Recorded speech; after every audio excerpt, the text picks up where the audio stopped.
Good morning, good evening, good night, whatever time of day it is. I don't know exactly where you're located, but wherever you is, thank you for tuning in today to More on the Road with Bernard Moore III, presented to you by More and More Sports Management. Nothing but more is what we're all about. Like I said, I love what I do. It is exciting. You get to travel around the world. That's why I like More on the Road, because I give you more information on the road. There's no telling where we're going to be, but I'm back here live at Full Moon Barbecue 1935 Main Street in Madison, Mississippi, the best little pork house in Mississippi. So definitely come on by and swing here. I know if you come by after 12, I won't be here. But if you're here nearby, definitely come on by and take a look at that menu. They have an outstanding menu. Tim and his staff, they'll feed you good. They're going to give you some good food. If you mention the show, hopefully they'll give you a discount. Now, I'm not sure exactly if they will, but if you mention it, I think they may give you a discount. Joining me today is a good friend of mine. We met ain't know Wells, but sports is a thing that will bring people together. Whatever side of town that you're from, sports can bring a lot of people together. That's why hopefully they play the Olympics and involve all the countries that we have here in the United States. But sports brought us together to meet by a mutual friend, one of my classmates from college. Gave me an opportunity to coach. Actually, gave me, well, I won't say my first, second, or third. He was up in the top five of my coaching opportunities. Where joining me today is a good friend of mine, Coach Anthony Reginald, coach over there at Kent High, as well as track coach. How you doing today, Coach? I'm doing just fine. It's a pleasure and honor to be here. I thank you for joining me on this beautiful Saturday. I know you're celebrating the fourth. I know you did a lot of stuff with the family, all that good stuff. But thank you for joining me this Saturday. Yes, sir. It's a pleasure. Now, Coach, I know you probably pass by here a lot. This smell, traveling up 55 going to Canton, the smell. Because when I first come through, I smell it, but I never been over here. I've heard about it, but I never stopped by. Yeah. And I got invited by one of the managers here because I won a gift. I won a raffle, and so I stopped by and been coming here ever since then. Yeah. I've had the opportunity here several times. It's pretty good. It's pretty good. It's one of Now, my favorite barbecue spots in this Madison area. what did you like to get? I have had the pulled pork, uh, the brisket, the pulled brisket. Uh huh. I've eaten the wings from here, as well as just the sides, the entree. So it's pretty good. I know my number one thing is banana pudding. So hopefully that they're listening, because I know I talked to one of the men said they own, even Tim, the owner, he told me that they only make the banana pudding when they have catering. Okay. And so whenever they have a caterer, they'll sit me a little bit cup to the side and give me a call and come get it. So I'm telling you guys, if you want to cater, give them a call. What's the number? It is 601-466-7713. So when you cater, make sure that you get some banana pudding so I can get some banana pudding too. Now, I host a lot of events, and yes, they do cater some of my events, and I do get the banana pudding, but if you're catering, definitely stop by 601-466-7713 and ask them to cater for you so they can give you some that good food. I think it said 10 or more will be considered catered, and it will deliver it to you. Sometimes there's a delivery fee, so they will deliver it to you. So definitely give them a call. If not, swing by 1935 Main Street here in Madison, Mississippi. Uh, you can give them a call at 601-853-1712. Go ahead and place an order ahead. Give them an interval between 8 to 10 minutes if you come through the drive-through, because it is 10. What's 11 o'clock? They open up at 10, and the drive-through is already getting lined up. So take a giveaway between 8 to 10 minutes in the drive-through, because they cook their stuff fresh to cook when they place the order. But coach, forget all the food. I know we celebrate a lot with the Fourth and Yeah. barbecuing and some crawfish and some seafood, all that good stuff. But coach, I wanted to speak to you about what's going on at Kent. Now, I know Kent football team is they're improved. They've improved a lot for the past few years. They're making progress into the playoffs. Boys and girls basketball team made it to the finals. The girls lost, but the boys won. And now I saw that you posting a picture of you holding a trophy for what was the class 4A, 5A. 5A, excuse me, 5A state championship track boys track team. Yes. So, Coach, what are you guys doing up there, Ken? Now, it's I see the athletes in football, basketball, now track. Over my coaching career, and before I can go to Canton, I have to be honest and go back to the roots, Jackson Public School. Uh huh. JPS is the foundation to to not only so many great coaches, but also myself. Uh, we have done it. We have worked very hard in Jackson. And over the years, I always used to say things like, man, we compete. We can be good. We finished in the top two in the state with the girls at Lanier. We did great at Callaway. You know, we always have teams, even Provine under the great Coach Sherrod. He had great track teams in Merle. So we have had success over the years. But I always said that if I can never get somewhere where I can have everything that I need, and as well as the coaches, we can win. So you ask the question about Ken. Here's the funny part: from the leadership, from the superintendent at Canton, all the way down to the athletic director, who's a great person to work for, Coach Word, who is the females or the girls basketball coach. They have changed the environment of Canton. I can honestly see from the time I've been there to the time to this day, they're starting to put the resources in the attention to sports. So I was always told in the past, if you give them the stuff, because kids like stuff, Uh-huh. you know, the uniforms and this and that, and that's exactly what they did. We got a new turf out there. We redid the track, the basketball team. All of the sport programs are starting to get that support from the higher ups all the way down, and now you're starting to see the fruits of his labor. So the basketball team, Coach Townsend won the basketball championship. Coach Word ended up making it to the state championship. I don't like to say that they lost. I just say by the time they figured it out, they ran out of time. Uh-huh. And then now going into football under Coach Bolton, who's a great head coach and great leader and a great friend of mine. We're starting to change the things around Canton. And then to go into track, we have a system up there where the coaches, we all get together and we coach the boys and the girls together. And we just took over the last 2 years. And don't get me wrong, we didn't take over a program that was dormant. We took over a program that had a lot of respect and was like a top 1 or 2% track team in the state. We just had to continue to do the work and put the pieces in place, and we ended up winning the state championship. But it's amazing. It feels good. Now, I know you stated about with the resources. How important are resources to help developing a program like Canton? Because we can see Canton is in an urban neighborhood, it's more Black Americans, and sometimes they lack the resources. How important it is for even the community to rally around the school and help support the administration and the staff in providing resources for Well, those scholar athletes. well, I'm gonna be honest with you. I can't honestly say they lack the resources. I can say you do have Nissan up there. You got Amazon, but I don't know how much that plays into the finances of Canton. But I can say, as a city, I was more impressed with how financial stable they are. Uh-huh. But then the people that we have in place, from the, like I said, the superintendent, all the way down to the school board, everybody's starting to say, hey, you know what?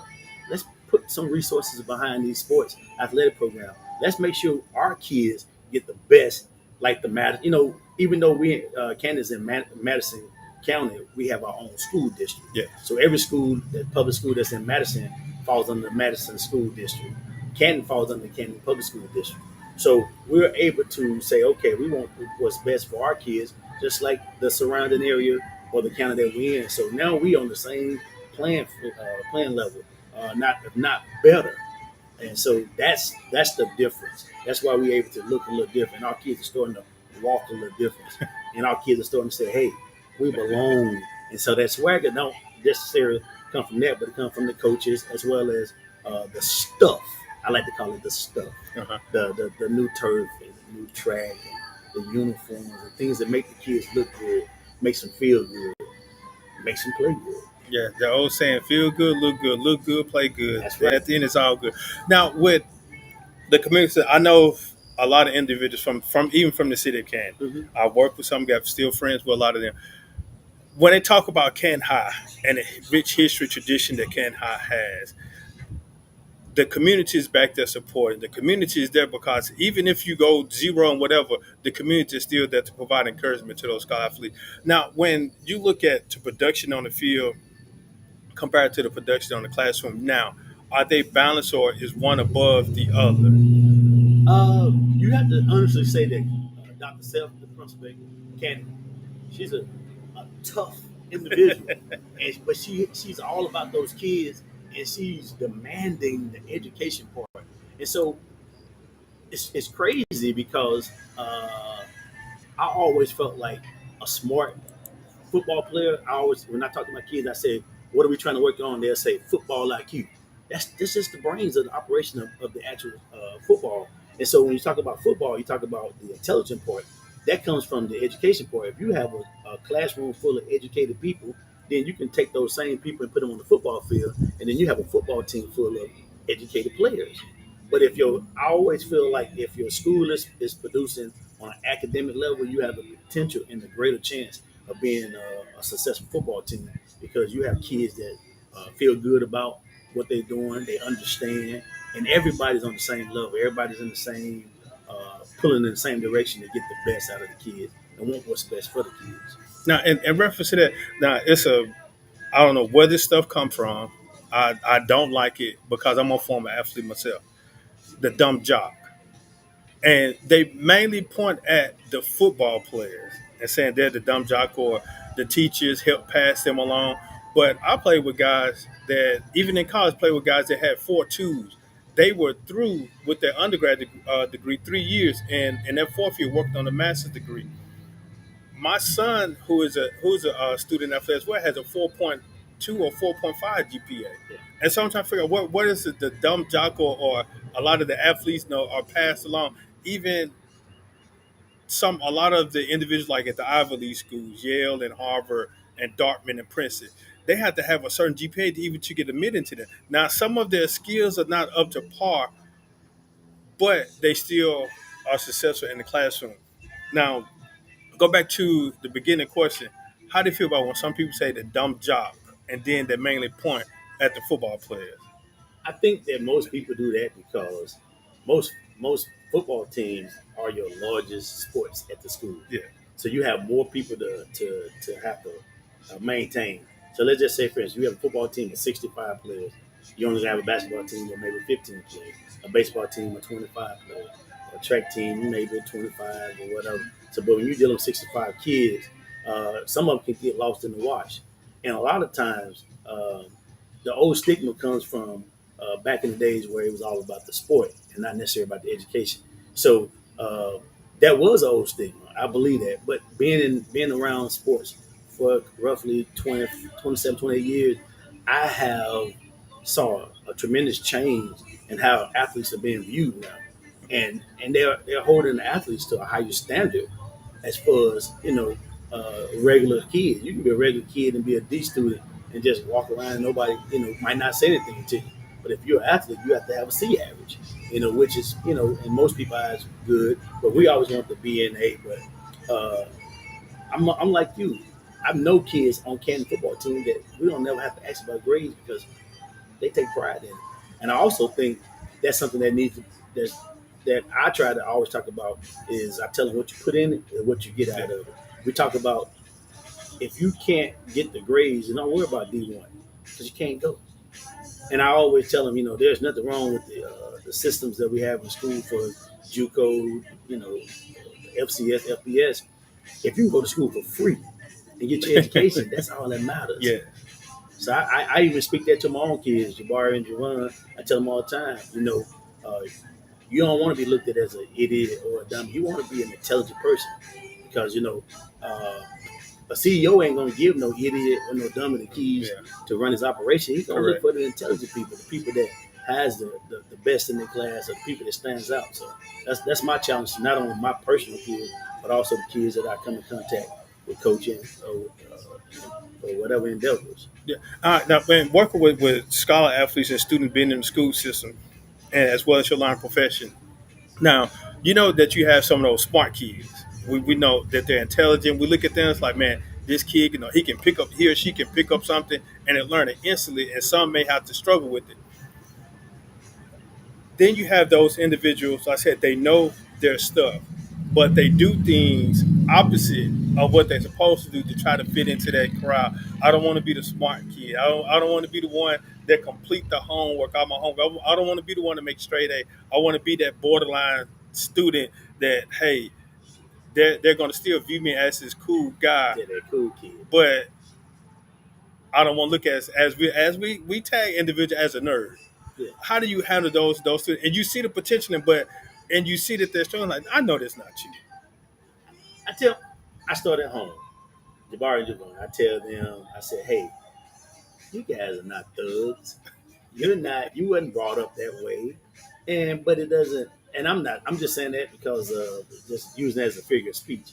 I said it's okay to want to dress nice or be cool, but it's even more impressive if you can get your work done and do your work and be a smart kid and be a great athlete and do this and do that. So I always try to let them know it's okay to be smart. It's okay to be looked at different. It's not okay to be dumb and have the potential to be great Yeah. and you don't put forth the effort to do it. If you have a learning disability, that's something totally different. But I always tell them, and I tell the kids at school that uh, some of them I tell them, hey man, this right here, football or sport, it's a game of life. What you put in is what you're gonna get out of it. You don't have to hang out and be out on the streets to be accepted. Because and I also live by this thing. Underachievers don't normally hang out with overachievers, and overachievers don't normally hang out with underachievers. And so, uh, if you want to be an underachiever in life, these are your possibilities. You can go to jail, you can end up getting hurt, get killed. You can have a lot of stuff. You can go out there and work those jobs that you got to really go out there and work, where you got to run and sweat and do all this stuff. But if you overachieve when you're younger, when you get older, you don't have to work as hard. You get to sit down like yourself and do interviews under the shade with the ceiling fans blowing and meet people. And so those are the things that you have to tell them. You have to be honest with them. And I try to give them a vision or something to look forward to, and not just accept just being mediocre. Yeah.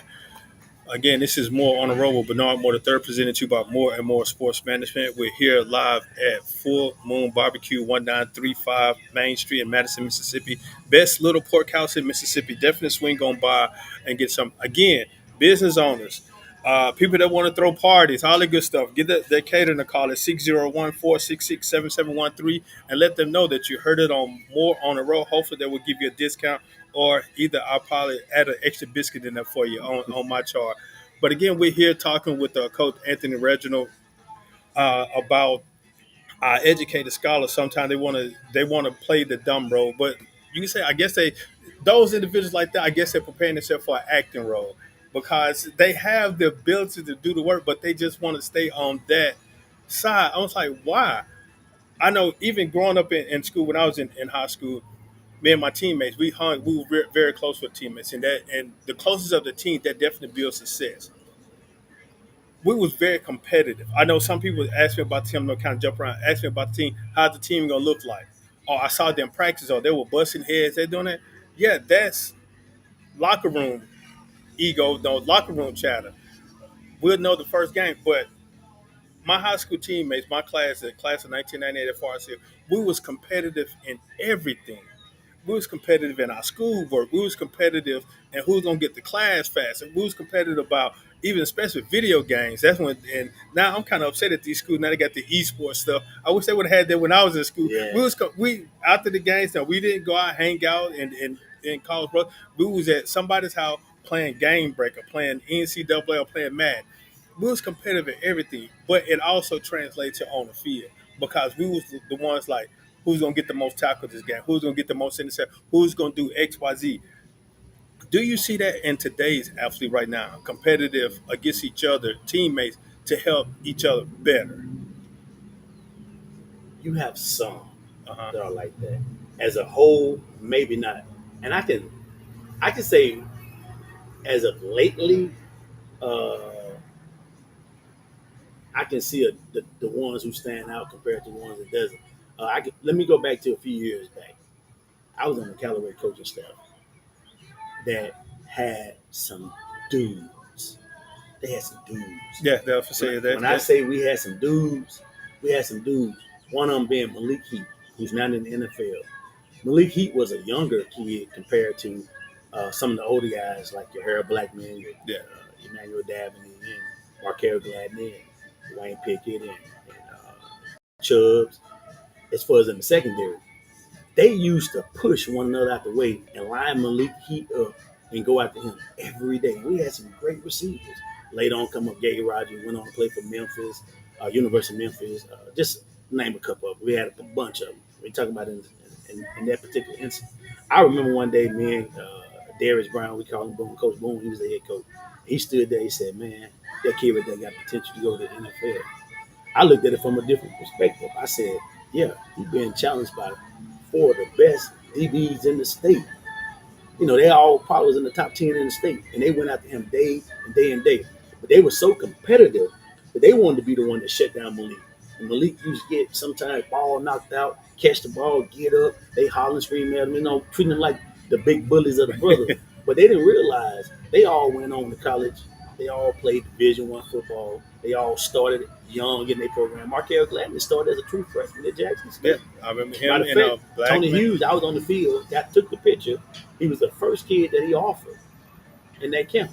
Markel Gladney. He went on once Coach Sanders, Deion Sanders, became the head coach. Markel Gladney still started that first year. So there's a testament of kids that I coached and saw the competitiveness.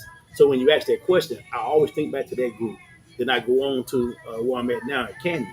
We have a few kids that will get out to you and they'll let you know I made you. And that's one of the best things that we had going on is the competitive nature. But we want to get all of them like that. So to answer your question, some of them are maybe not as competitive, but if you drag them along and you pull them along, we can try to get as many as we can. But I can't see a big difference. We have changed a whole lot. There's a lot more growth and maturity from last year football team to this year football team.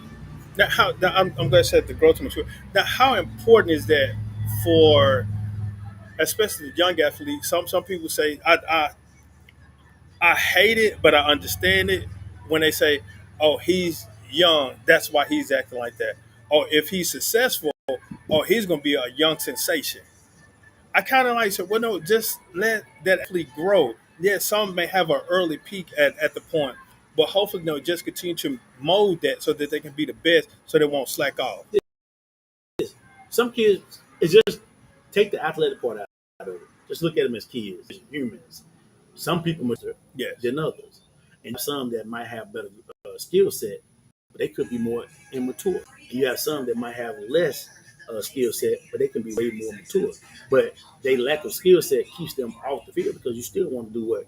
Protect the kid. Yes. You want to make sure he can protect himself. And if this kid right here has the talent and you can play him, but can you trust him on the field? Because he might go out there and do something crazy and wild. So it's always the happy medium where you got to find that balance. If this kid isn't mature enough, can we get him to go out there and do specifically what we want? Or if this kid is so talented, but he all over the place, can we protect him? Maybe put him on the sideline that we are on so we can tell him exactly what to do. So you have to be able to be versatile and understand the individual kids because you can't treat them all the same. Yeah, you're right about that because I know coaching and you some you have to spoon feed, some you have to drag on, some you can like I said you can trust say, hey, this is what we need to do. They take the game plan, they go. Now with that, can you instantly build the kid up that you can build that trust with them, or you said sometimes does it take time, or like I said it's kind of give and take. It's give and take. It's both. I have some kids, even on this Canton football team. I take Jalen Smith, for instance, and T.J. Henderson, and Monroe, and some of the other kids. Those are kids that I pretty much work with primarily on defense. We have some other great kids, but I'm talking about strictly defense. I put so much trust in them. And my middle linebacker, Jalen Smith, he's a smart individual. He's a tough kid, too. And on the defensive line, T.J. Henderson, who's an all-state player, he'll be a senior this year. He made all-state last year as a junior. These kids are beyond the intelligence, beyond the discipline part. They're beyond the maturity and their bodies. They look like Greek goddesses. Yeah. But I can put trust in those kids because they've been around the program for 4 years and 5 years. You say 5 years. Well, we had an eighth grader, T.J. Henderson, who came up during the COVID year, and he played with us as an eighth grader. We brought him along slowly, but he's an all-state football player now. Yeah. Now with that, now that's what kind of go back and say no, he was an eighth grader and look like so he playing against not saying grown men but older students. Do you feel that that's the individual or how they are I say thrown to the wolves. Well, we didn't throw him to the wolves. We took our time with him. Uh huh. We brought him along. We was lifting weights, but we went about the season as he learned. Once he could defend himself. Once because he was already a nice sized kid, and we felt like Blaza, he's at a level, and he's at the end of the season. Now he's a ninth grade. See what I'm saying? Because it's at the end of the year. We put him on out there, and once we put him out there, he Uh-huh. was you couldn't hold him back. He started making plays and he did good. But I knew he was different because all year long he wouldn't say too much. He was quiet. He wouldn't say too much to practice. Talk to him, yes sir, yes sir. But then soon we left practice, he was gonna pick up the phone and text me all of the questions that he had because he wanted to know the answers. And I never once not picked up the phone and texted him back and let it be known that hey, well, we're gonna do this, do that, or I just picked up the phone and called him and said, yeah, do you understand what I'm saying? Yes sir. So if they do this, I got to do that. Yes, sir. And he just learned. He never stopped asking questions. And then by the time he became a freshman in high school, those phone calls and texts stopped. So he understood. We just had to coach him in practice. Then he went on, and then we coached him in practice. He went on. But that's the kind of kid that has that different makeup. Now, how important is for you know I know because y'all mentioned to me when we worked together at Lanier up on the coastlines.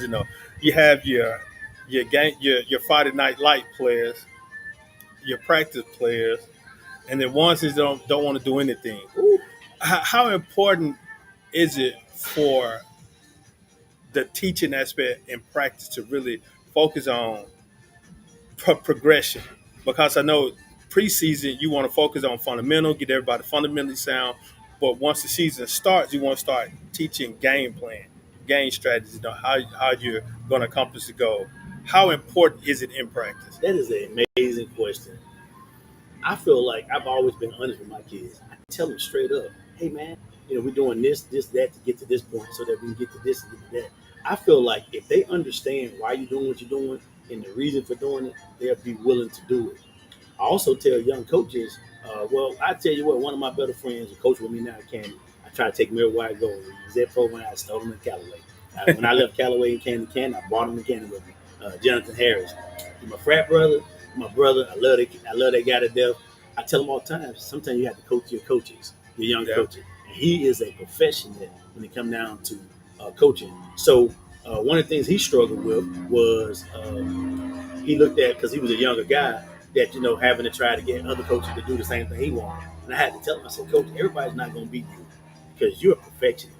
Yeah, I work hard, and you work harder than I do at times, and for the most part, most of the time. Uh, But uh, the key to it is finding that net, and getting all of the people around you to be on the same sheet of music. Because it's hard to coach these kids if your coaches are not on the same sheet of music uh, with you. And one of my biggest concerns is I would never ever hire a guy who's my friend that can't do the job. And that makes it easier because when you hire people that can do the job, you don't have to worry about it. If you hire all your friends that can't do the job, you're gonna have problems. and that's one thing I know. Even like I said, what was that? 2006, 2007, when Coach Lunge over at Lanier, he knew my niche. He could once he got the job. I don't know how we got in together. Some I think he called me. He was like, Judd, I need you to come and help me. I'm the coach right here, Linda. I need you to come help me with the equipment.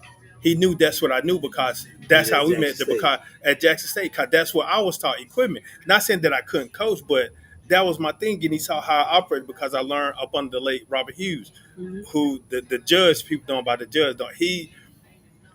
My first year was 1998, Big Daddy, Coach Carson last year.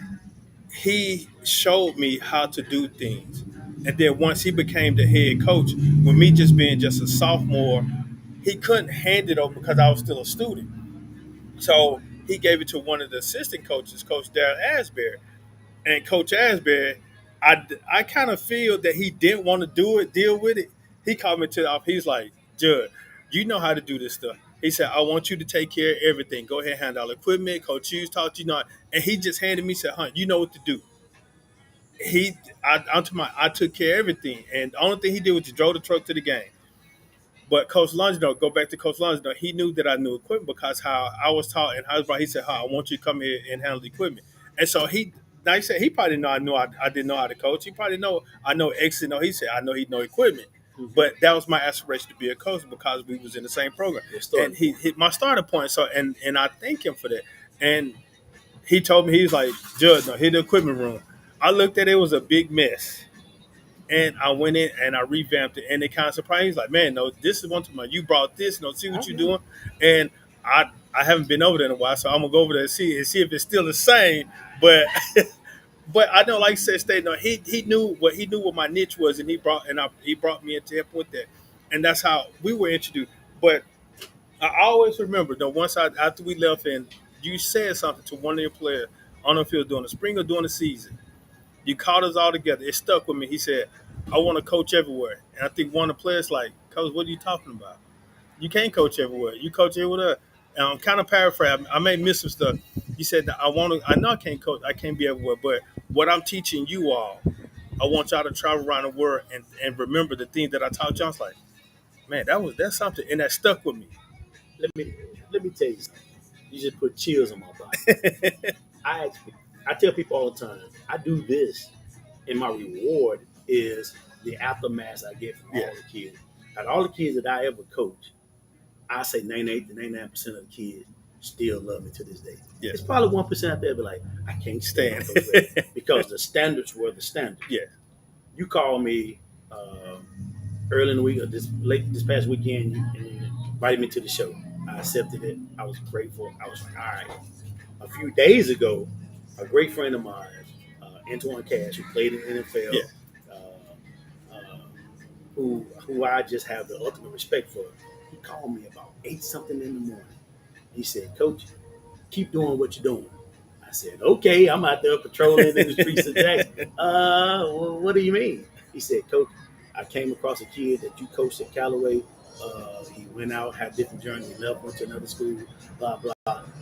And somehow they got in a conversation about me being at Callaway. He knew that he coached, he knew that he had some ties with Candy and that I coached at Candy. He said, I love that man. He said, that guy made me who I am today. They told me that some years ago back at a track meet at Madison Central. And so those are the kind of rewards I get when I'm on the practice field. I went from Lanier, Callaway, and I had a kid to come out to Callaway who I coached at Lanier. He was in a military uniform. He walked on the field and said, Coach, I want to let you know I'm in the military because of you. I want to introduce you to my wife and my kids. And I was like, all right, yeah. And, we talked and laughed. I was so proud of him. So I had so many kids that have went on and done great things and played Division I football, went on to be winners in life. Just the avenue of success is just amazing. That's the reward that I get out of it. I would do this job for free. I would coach kids every single day for free because I love the fact that we can change lives. We can be a positive influence on them. And when you are maybe 5 or 6 years older than them, because when you started in your 20s, they was 18 or 17, you probably 5 or 6 years older than them, and they still call you Coach Reginald. And when they talk to you in front of their wild kid, they say yes, sir, and no, sir. That's respect. Yeah. And that's what gives me that motivation to continue to do what I'm doing. Yeah, and I said, Coach, you are so right about that. It's in fact because, like I said, some of the players that we coach together, I see them now. Some of them in the profession that they're in. It kind of caught me by I can't. Guys, I forgot it now. I'm looking at his face. Played defensive line, short guy. He's supposed to be playing linebacker. He works parole. I cannot. Not I'm looking at his face, but I think his name? He was a little short guy. He wasn't that short, but he was kind of, and I met him. He came to a dealership. I was selling cars at the time. He walked into a dealership, and he pulled to me and said, "How you doing, car?" I saw him had his badge. I said, "Oh," he said, "You're along." He said, "Yes, I work for MDLC. I'm pro." I said, "Oh man, good job, congrats." He was getting a truck, and we still kept in contact because of my work with the sheriff's office, and we still bump into each other at some time. And he told me, "Thank you." For what you saw, and that, like I said, that's a good feeling of when the coaches, the players that you coach, and they come and they're successful and they tell you thank you for what you did. No, even though you was kind of hard on them, but it was for a reason to get them to stay focused. And now I hate to say, I've seen some other ones that took the wrong turn. Yes. Yes. When you feel that you saw this student athlete when he was in up under your leadership, when you was coaching him, you didn't see that, but you see it now. It's like, man, I never thought this person was. Now, how does it make you feel, especially in a profession that you're in now? You see them going in the wrong direction. I have to be honest with you. I don't know if this. I like to say it's a gift from God. Sometimes I see kids, and I might say, "Hey, look, I'm gonna be on him. I'm gonna try my best to save him." Because you can't save them all. Correct. But when they show you who they are, you better believe who they are. You got to try to tell them the truth. Even back then, hey man, you don't want this. You don't want that life. This can happen. I feel like when you tell kids or you don't tell them the honest truth, you are handicapping them from Yeah. really being open to what really can happen. And so I will always try to be as truthful as possible, but never demeaning or never try to deter. I don't ever try to deter a kid from being great. My ultimate goal is for every kid that I come in contact or falls under my tutelage to just be go on to be successful in life. Because I tell them football or sports is a game of life. Yeah. Uh, if you quit now, then it makes it that much easier for you to quit later on in life. But if you work hard and you understand what it takes to be a team and uh, have people depend on you, then that's what you're doing in life. Because when you got a wife or you got kids or you got a girlfriend or whatever the case may be, and they depend on you, then you got to be able to step up and make sure that you do what it takes to take care of them. You know, Yeah, and even tell even individuals I work with, my children, even guys that I mentor, that sports is something to help build teamwork, it is. build family, bond. Because like I stated, even when I was in high school, I said me and my teammates, we were competitive in everything. We had a class together. I know that's why I know how to type so well, because my teammate, he was next to me and we sitting in typing class, sitting here just typing. I can beat you. I know it's an old game, the little race car game with the cars driving around. You got to type the words for it to get it. We were just competitive, but it was good competition. It wasn't like, man, I beat you, then you talking, or then you get a disagreement, then here comes about pulling out a gun. To go down the street right now, the youth and juveniles of today, the first thing they want to do, they have a disagreement, they want to pull out a gun. You know why? Because they have a gun. If you take that gun from that youth and you walk down the street and you bump into him, you say, "My bad, excuse me." He gonna probably say, "Oh, man, keep going." You give him a gun, you walk down the street, you bump into him, you say, "My bad, excuse me." "Man, what's up, man? Where you going?" Because he's tough. Because you have given him something to make him feel like he's tough. The gun laws and all that stuff is I just don't know. I mean, being in law enforcement for 25 years, soon retiring. Uh, if you take it out their hands, they can't use it. But we get stiffer laws, maybe they won't be able to use it. Every time we come in contact, we seize these weapons, we just destroy them. But if the gun manufacturer, and I'm not trying to be against it, nothing like that, because everybody got a right to bear arms and all Correct. this and all that. We're just talking about the youth. I'm not talking about a grown man, because you don't put the kids on the same level as adults because their mind don't think the same. Kids don't think about the consequences as much as adults will. And so we have to try to educate our kids and say, hey man, it might seem cool, but when you get or you do this right here, you forever gonna be in this situation right there. And sometimes you might not even come out of it. Going to prison or going here or going there. They think it's a badge of honor. No, it's not. Because if you're in the wrong place at the wrong time, you might go to a prison that you don't know anybody. Now you got to defend for Yeah. yourself, and you're in a bad situation. I hate that for any kid. And don't wish it on anybody. I don't. Yeah, and I know working the juvenile, the first thing they want to talk about, what size gun that they have. It's like, you're not even 13. You can't even barely hold up the bridges. You trying to walk around with a gun, and you talking about the different guns. They're educating themselves on the different type of guns instead of educating themselves on the schoolwork. Yeah. How they know? Well, this AK-47, no, it can shoot 23 times if you get this certain clip. The banana clip, it can shoot an extra. It goes back to those videos. All right, now what's 2 plus 2? I don't know. I'm like, but how many guns? I mean, of the bullets that the clip can hold just based off the type of gun. Now, I know everybody knows, states know, especially know you can bear them for a certain age. you see juveniles walk around now with guns, and you approach them as as law enforcement. How do you feel that the reaction may be if you approach them though in a respectful way, say, "Hey, I see that you have a gun. Go ahead and give it up, or we finna take you in jail." But they come out negative and want to act all big and back out. Typically, they're gonna be with a crowd, or they just hunt. Here you go. I found it. I'll finna turn it. They give you some old sob story. I know I'm not telling you how to do your job. How would you handle that? Um, I've done the professional approach and taken the weapon and logged it in. I guess I've been around for a long time. I don't have a lot of kids. I'm not saying that it don't happen. That gives me that feedback. I don't know if it's just that look I give them or that hey, that's a big guy, or whatever the case may be. But to answer the question is, I'm not afraid to allow kids to be emotional to a certain point. Uh-huh. I get it. I understand that as an adult, you don't always have to have the last word. Because what happens is when you challenge kids who don't know any better, you're only going to escalate it. And once you escalate it, it's only going to go up. But if you're trying to get to the end game, you're trying to do it successful and as peaceful as possible. Sometimes you have to just say, "Okay, I understand, I get it, but this is what's going to happen. You're going to get yourself in trouble." And then it comes to the point where no, either you're going to get it, or we're going to have to forcefully take it, or you're going to end up going to jail, or you just give it and we'll just have it, and then you can go home. Because everybody you come in contact doesn't have to go to jail. And if he say he found it, gave me a sob story, you can know this. 9 to 10, you know he ain't go buy it, and Yeah. you run it, and it's not stolen. Okay, fine. You go ahead and go on. If he say I found it, blah blah, or something, who gave it to you? You go write the information and go from there.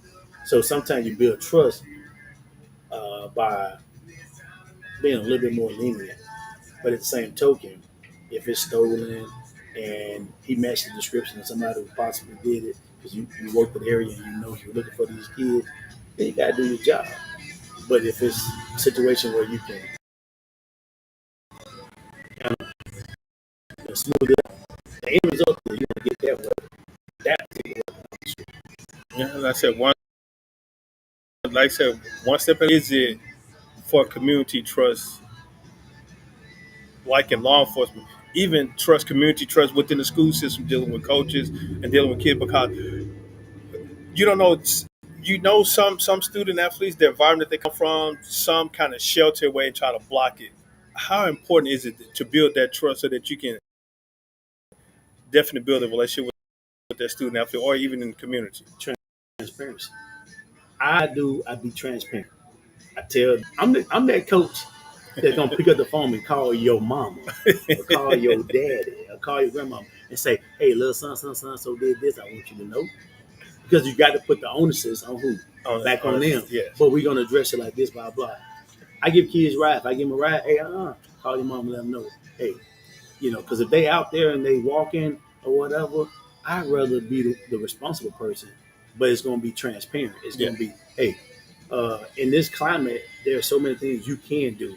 I got an office. You come if you like, coach girls, they can't go back there in the office. Don't ever come back there. You ain't allowed. We ever in the building or something, hey, let's go outside. Or if I'm the last coach that has to be there, and we take turns and make sure the kids, we don't leave it till all of the kids are gone. Yeah. If I have 2 guys and a girl, and the 2 guys are coming, I say, call your parents, let them know yet. And we got cameras out there. I'm standing in front of the camera, so your reputation supersedes you. Everybody know Coach Reggie will be professional. Certain conversations you can't have around him. He's not gonna have certain conversations with you. You're not gonna talk certain things. If they saying certain things, hey, not around. Cut that out. You can go home and do that at home. If your mom and dad allow you to do it, then that's Yeah. one thing. Coach Reginald, you can't do it around me. And I established the standards, and the standards has to be the standards because my kids will tell you, Coach Reginald gonna say standards are the standards. We ain't ever breaking those standards. We gonna forever do what's right. We gonna ever do what's decent, and we gonna always do it in order. Now, let me ask you this: now, have you ever had some of your players, not in a bad way, say, "Oh, coach, you old school. That's old school, coach." You know what? I can't honestly just say yes, and I can't say no. But I can say that I am versatile. When we are off the field, I laugh and joke if it's decent. Uh Remember huh. I said decent and in order. I can talk to kids about anything that's decent and in order. I don't want to know about you. You can tell me who you dating. I don't want to know that y'all maybe going out or doing whatever, doing blah blah. I don't care about that. That ain't my place. But I always tell them, hey man, make sure y'all doing the right thing. Uh, if you do the wrong things, certain things can Yeah. happen, and you can lead to this situation. Now you forever have to deal with a problem that you could avoid it. But at the end of the day, my kids tend to think that old Coach Reggie uh, is cool. So let's go back to this year. We won state championship in track. We had a girls track team who was young. I got depleted with some kids not making it. Our eighth grade schools, Nichols and Porter, both had great girls track team. Uh huh. They began to get to the end of the season. I invited them to come up. We had some great kids come up, eighth graders, who are now ninth graders, but they still eighth graders. They was so successful, but not really had a lot of work ethics with me Yeah. and Coach Bojan and the other coaches. Coach P did a great job with them in middle school, and other coaches did a great job. But on that high school level, it's a different Yeah. level. You turn up that notch. When they first got there, they was like, ooh, these masters know I'm not. I just want y'all to know something. If y'all stick with me, or stick with this, when I say stick with me, I always tell them in the beginning, if I ever say me or I, it's always about the coaches. Yeah. Sometimes you just, as a human, you say me Yeah. or I, but I always let them know it's about the coaches. If you stick with us and you put forth the effort, we can make you out to winners. So they was TikToking at a track meet, the very first track meet. Hey, what are y'all doing? Get that out, because now we're about business. Yeah. So they still, and I had to remember, hey, he's still a kid. So I had to get on. So they was like, Coach don't love TikTok. We got to practice one day, and I said, hey, what's that TikTok dance y'all doing? And they started doing it. I did it with them, knowing that I could be embarrassed, all that, Yeah. but it was decent in the order. But what I had to do is let them know, when it's this time, we can do that. Yeah. But when it's time to get on the track, we can't do that. So, to answer that question is, I'm old school.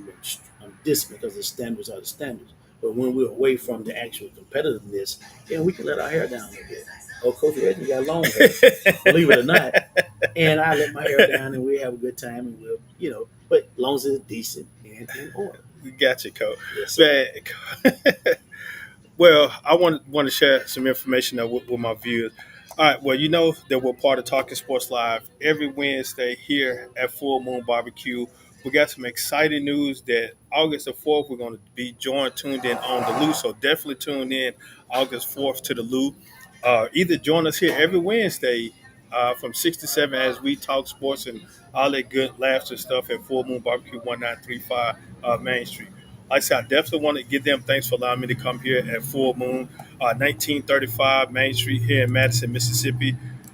Definitely, again, I'm pushing that catering so that I can get my banana pudding 6014667713. Get them a call so they can come on and cater your next event or all the good stuff or whatever that you're planning. Business, family gathering, family reunion, or award show, all that good stuff. So definitely join in on that. I also want to talk about the Coaching Council Benefit Basketball game, which will take place next Friday. I was going to say Saturday, but it's Friday, July the 12th at Hillcrest Christian School. Cancer Hurts the Body, Domestic Violence Hurts the Family. Join us at Fight the Hurt. Again, the proceeds from this game will help support a domestic violence organization and the breast cancer organization. So definitely join us July the 12th at 6 p.m. at Hillcrest Christian School. So come on out. For more information, you can visit the site mms-management.com. And also our Holy Patrol Hoops, August the 4th at Hillcrest Christian School. Definitely come on out and have some fun and support that. We got two professional teams. They're going to participate in that game. Well, actually, four. Got two men and two women teams that are going to compete in that game. The proceeds from this game will go to Operation Shoestrings. Again, they do a lot in the community. I only thought that they were a food pantry. So with my ignorance, and I figure out what they do, and I like what they do. So I'm here to support them in any type of way that I can. Again, July the 27th for the annual Old School Hoop Fest.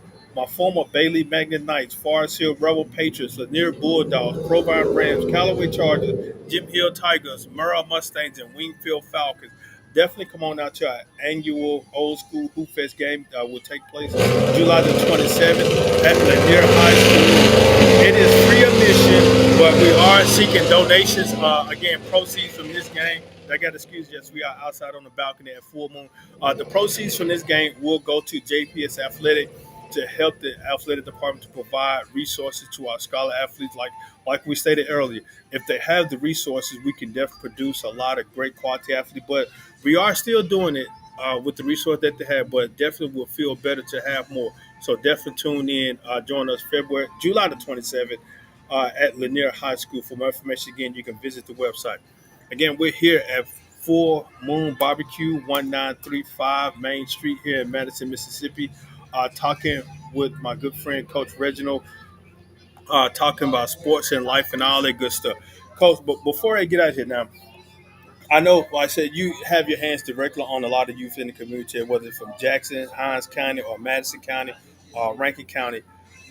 How is it important for individuals like yourself and myself to stay in these individuals' lives? Because I know, uh, as they say, statistically, that a lot of young men, young males, and boys, they do not have male figures in their life, and they sometimes go in the wrong direction. How important for individuals like yourself and myself to stand in these young men's lives? But it's very important. You have to build a relationship with these individuals, and you have to be able to. I guess the approach I'm trying to say, if I approach a kid and I got my fist balled up, he's going to be intense and thinking that it's something bad. If I come forward with my hands open and my palms up, he can see I'm not holding anything. I'm not trying to hide anything, and so we can build that relationship. And so I always like to have a positive relationship with kids and talk to them, even when I just go about my regular duties as a Jackson police officer. I'm always transparent. I'm always talking to people, I always give them that open door to have that communication. But at the same token, uh, if we don't, even in sports at track meets, I talk to all the kids, whether they good or bad. I find a good job. I'm walking past and say, "Hey, congratulations! If they won, they won." One of the first things I tell my kids is, "I don't care what place you come in. I just want you to do your best." Now, as a competitive coach, I always want our best to be a top amongst the best. Yeah, But that's the part of it, is what you put in it is what you get out of it. If you put the work in it and you have the talent, then you're going to be in there. That's a part of my evaluation. He got a chance or he's not, because your time going to be what your time is. I can't expect for you to be in the top if you way at the bottom, but I can put forth the effort to work you as hard as I can to get you up. Wherever that take you, that's whatever. But we have to be able to let kids, once they realize that you truly, truly are for them, they'll run through a brick wall for you. When they understand that you really care about them as individuals, they'll run through that brick wall for you. When they know you love them, because Coach Bowden, our head football coach, assistant athletic director, he tells the kids all the time, "I love you." They say, "I love you back."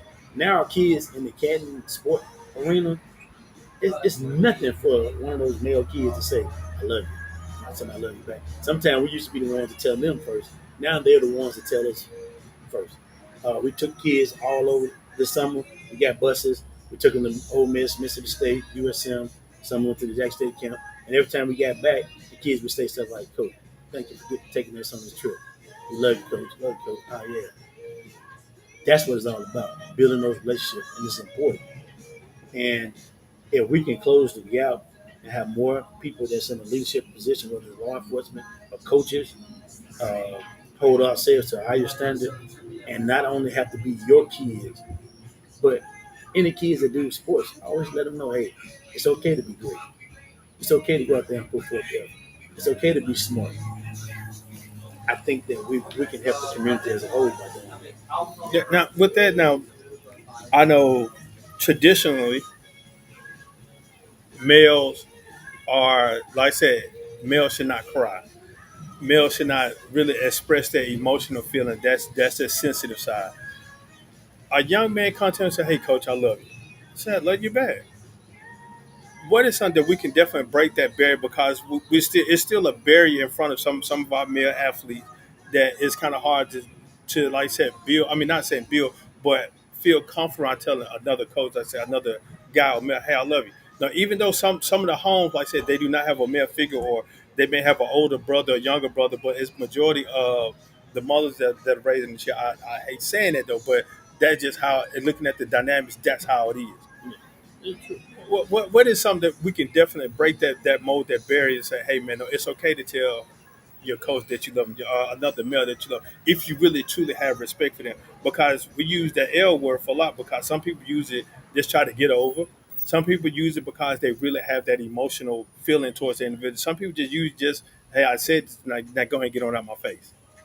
I had a wise woman told me that love is an action word. Yeah, When you show it, then it means it.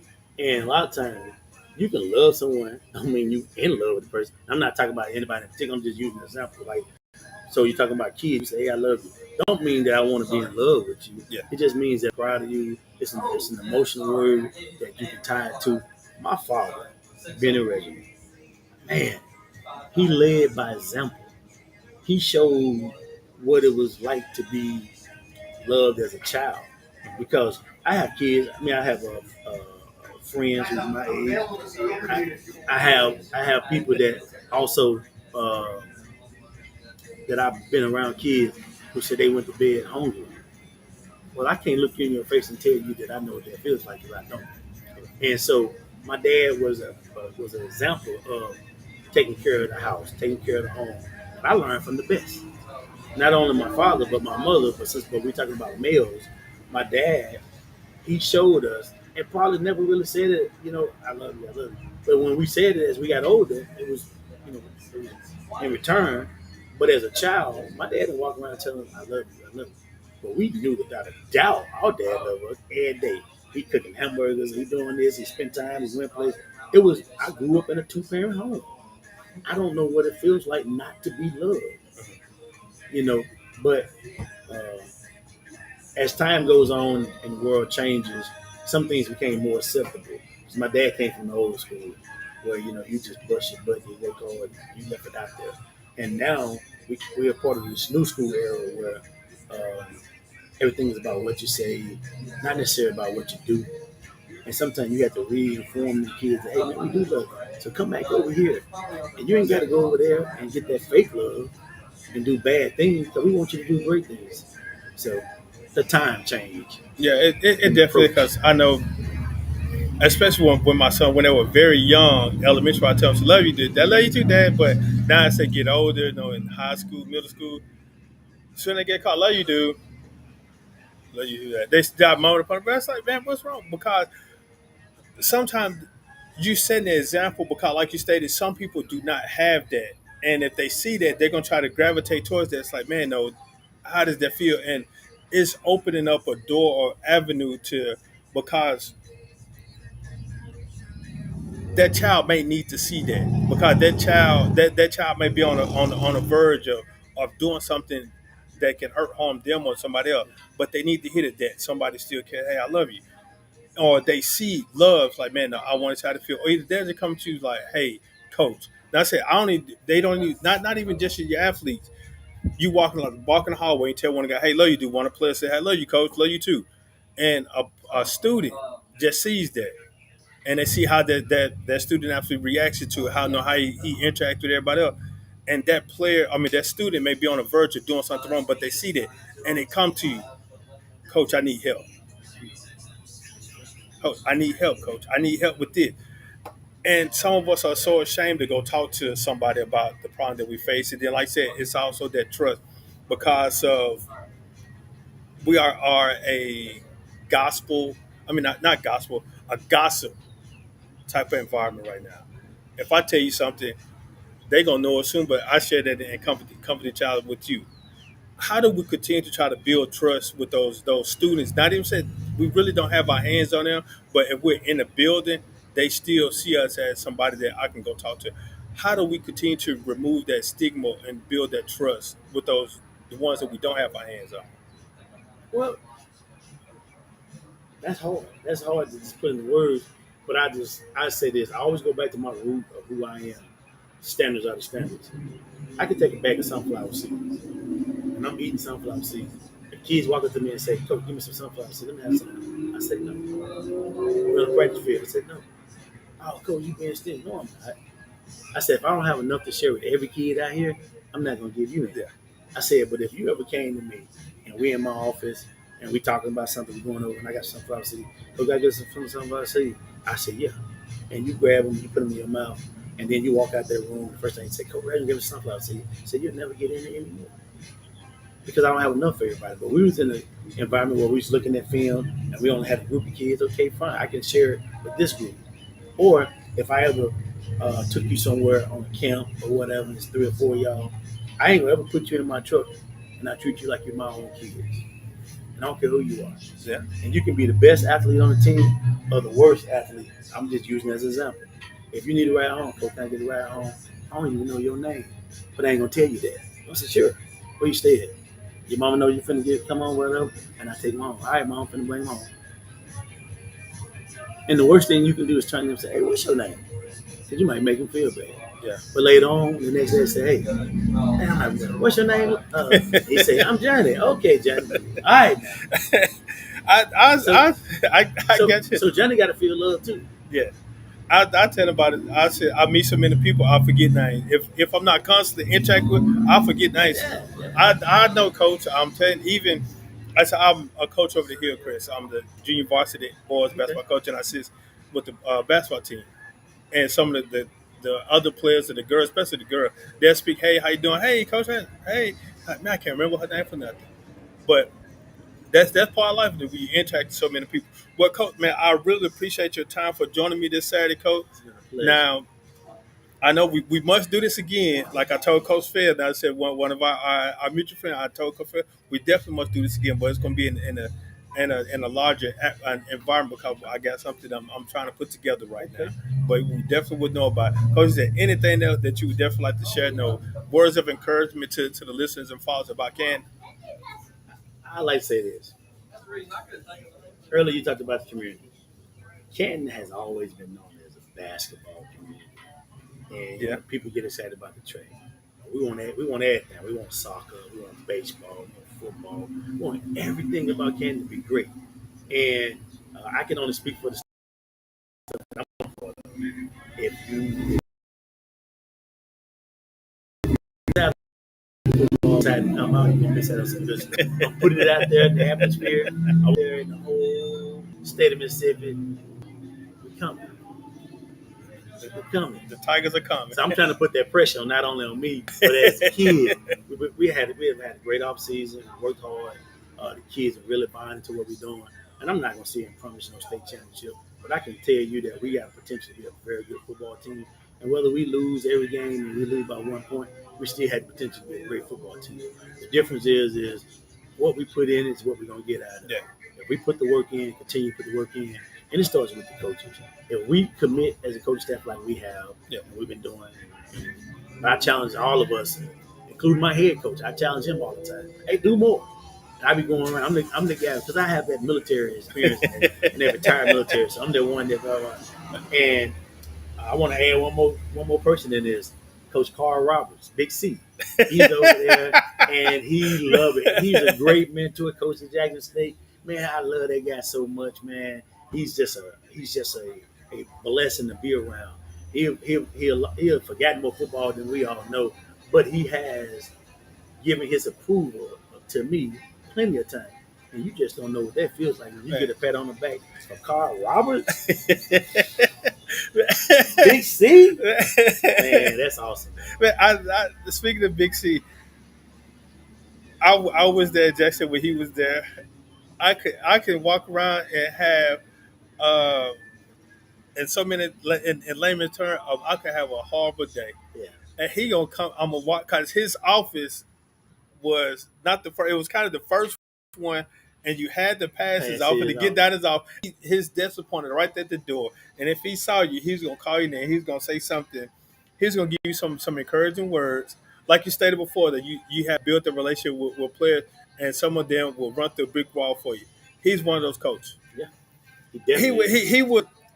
he will not say no. It's a tactic. Now everybody can't do this. He will talk about you so bad to make you want to go out and prove him wrong. Mhm. And then at the end of the day, he still says, "I love you," because Yeah. he's And told he me, mean it too. yeah, and he told me that he had talked about me so bad. He called me into his office. He was like, Doc, I want you to go to the tower and talk to and see the president and tell him you want to borrow the corner of his desk. I was like, Coach, talking about. He said they just want you to jump out the window, Tyro.